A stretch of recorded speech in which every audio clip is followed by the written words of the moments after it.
Bonjour, je suis Baptiste Delvallée, l'auteur de Comment donner du feedback constructif à ses élèves aux éditions Chroniques Sociales. Aujourd'hui, je voudrais vous parler d'une distinction importante à apporter lorsque vous donnez du feedback à vos élèves, justement, pour le rendre constructif. Cette distinction, c'est la distinction entre l'élève et son travail. Très souvent en français, on a tendance à parler de l'élève lorsqu'en fait on veut parler du travail. Ainsi, par exemple, vous allez dire Marc est très bon en table de multiplication. Ou alors quelque chose de peu plus négatif et un peu moins sympa, l'art n'est pas le point fort de Marc. Cette manière de s'exprimer est très problématique. Pourquoi? Parce qu'elle fige l'élève, en l'occurrence Marc, elle le fige dans un état qui semble ne pas évoluer puisque ça semble être intégré dans la personne, ça semble être inhérent à la personne, à l'élève duquel vous parlez.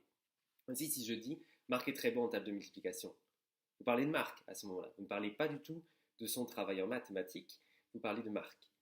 Il est donc très bon, voilà, c'est fait, c'est dit, il est né très bon, on a l'impression que c'est inné. Dans le côté positif, ça peut avoir un effet flatteur, même si en réalité ça a également des effets pervers sur lesquels je reviens dans mon livre. Mais vous imaginez bien que si on fait l'effet inverse, Marc n'est pas bon en table de multiplication, ça a un effet très négatif. Pourquoi? On est en train de dire, lorsqu'on dit ça, que Marc est de manière inhérente mauvais en table de multiplication. C'est inné, c'est comme ça. Il ne peut rien faire, il est mauvais en table de multiplication. Pareil, lorsque j'ai dit tout à l'heure l'exemple, l'art n'est pas le point fort de Marc, on est en train de dire que c'est comme ça ne changera jamais. Marc n'est pas bon en mathématiques, n'est pas bon en art, voilà, il n'y a rien à faire. Ça, ce n'est pas vraiment du feedback, en fait, c'est un jugement. Parce que si vous exprimez juste un jugement sententiel comme ça, dans lequel vous dites c'est comme ça ne bougera jamais, vous empêchez à l'élève toute perspective d'évolution, toute perspective de progression. Or, c'est l'inverse du but du feedback.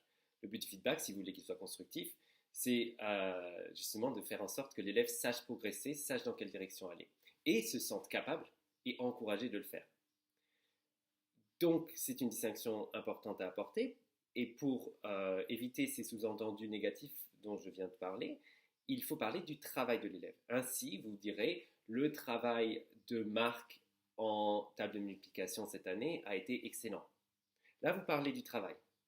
Ça évite les effets pervers dont je parle dans le livre, même pour les feedbacks qui sont sur du positif. Mais pensez au négatif. Si vous devez dire, si vous avez envie de dire l'art n'est pas le point fort de Marc, dites plutôt les travaux artistiques de Marc cette année n'ont pas été de qualité attendue ou n'ont pas montré, ou bien Marc, les travaux artistiques de Marc ont besoin encore plus de travail pour atteindre un niveau satisfaisant. Enfin, vous pouvez évidemment varier les phrases. Je donne d'autres conseils dans le livre pour savoir comment formuler la phrase outre la distinction élève et travail. Mais en tout cas, parler du travail à ce moment-là montre que c'est quelque chose qui peut changer. Ce travail, Marc n'est pas né avec du travail en mathématiques ou du travail en art.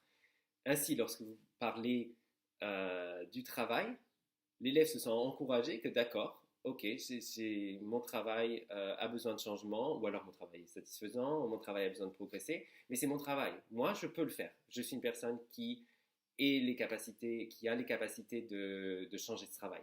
Le travail, ça rend la chose à changer externe. Et c'est effectivement le cas de toute façon. C'est externe à la personne, ce n'est pas inhérent à la personne. Voilà un petit aperçu que j'explique beaucoup plus en détail avec beaucoup plus de conseils sur comment faire cette distinction entre le travail de l'élève et entre l'élève lui-même lorsqu'on parle ou lorsqu'on écrit son feedback. Je donne beaucoup d'autres conseils, beaucoup d'autres techniques pour s'assurer que le feedback qu'on donne à ses élèves booste la confiance en soi de ses élèves, les encourage et leur donne vraiment l'impression que oui, ils peuvent progresser, oui, ils peuvent améliorer le travail sur lequel on donne du feedback.